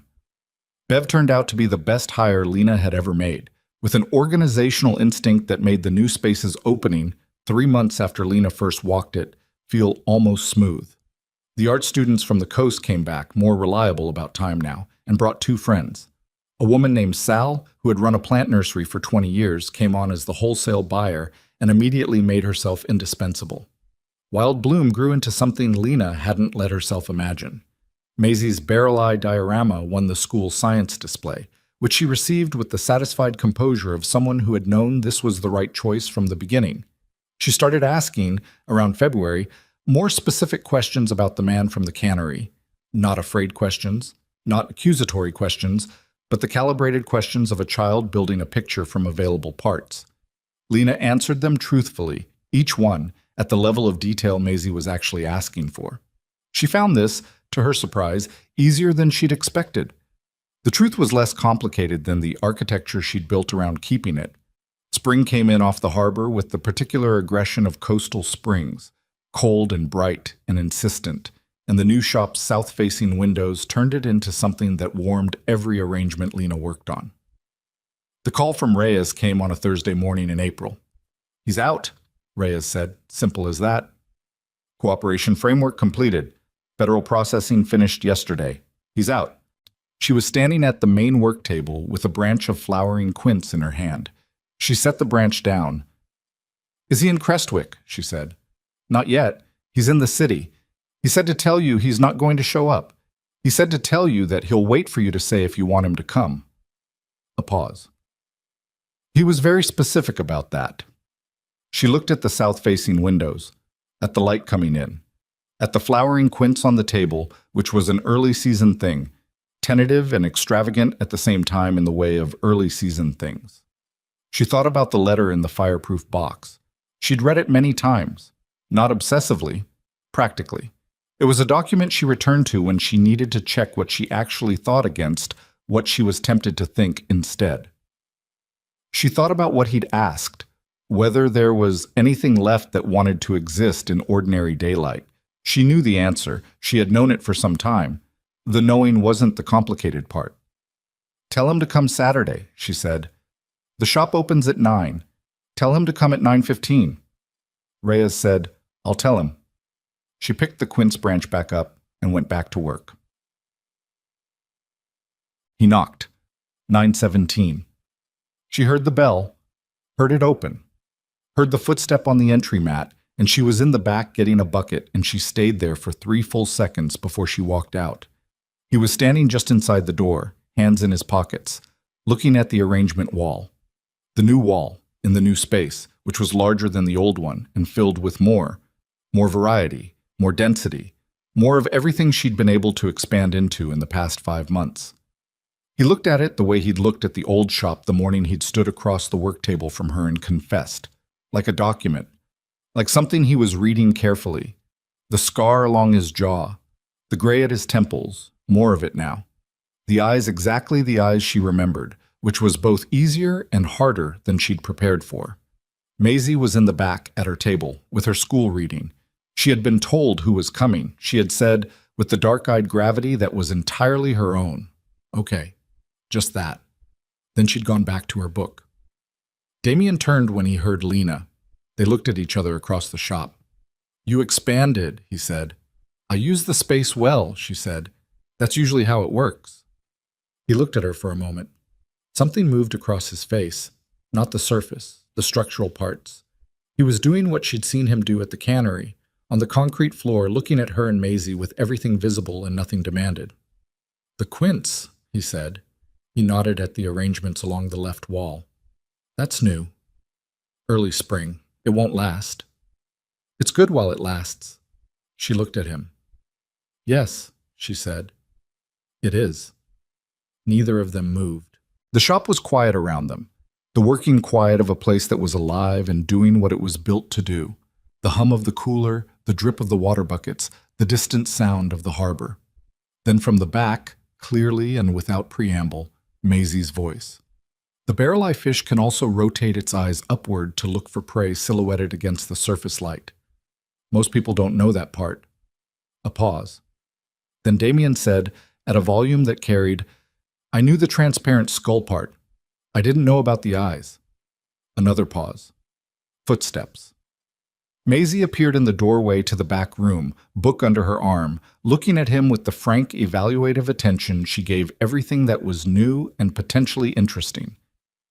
"That's the most important part," she said. "The skull is just the delivery mechanism. The eyes are what make it work." Damien looked at her. The thing on his face then was not professional and not guarded and not calibrated. It was something much simpler and much more exposed than any of those things. He looked at Maisie looking at him, and he nodded with the seriousness the observation deserved. "You're right," he said. "The eyes are what make it work." Maisie considered him for another moment. Then she went back to her table, apparently satisfied. Lena watched this. Then she looked at Damien. He looked back at her. 9:15, he said. "You said 9:15. I know what I said. I was here at 9:12. I waited in the car." She almost smiled. She let it almost happen and then steadied it out because there was still work to do. Not the enormous work that was behind them now, but the ordinary ongoing work of two people deciding whether to try, which was its own kind of labor and deserved its own kind of honesty. "There's a coffee place on the corner," she said. "When Bev gets in at 10, I take a break. 20 minutes. He looked at her. "That's what I have right now," she said. 20 minutes at 10 o'clock. He nodded. "I'll be here." She turned back to the work table, picked up the quince branch, heard him move to look at the arrangement wall again, quietly, with the patience of a man who had spent years learning that patience was not weakness, but the only form of endurance that actually held. Outside, the harbor was doing its morning thing with the light. The street was ordinary and familiar and moving at its own pace. The south-facing windows brought the whole of it in, the light and the salt air, and the sound of the town doing what towns do on April Saturday mornings, which was simply continue, breathing in and breathing out, making its various small noises, offering its ordinary life to whoever was awake enough and still enough to receive it. Lena worked her flowers. The clock moved. The light held.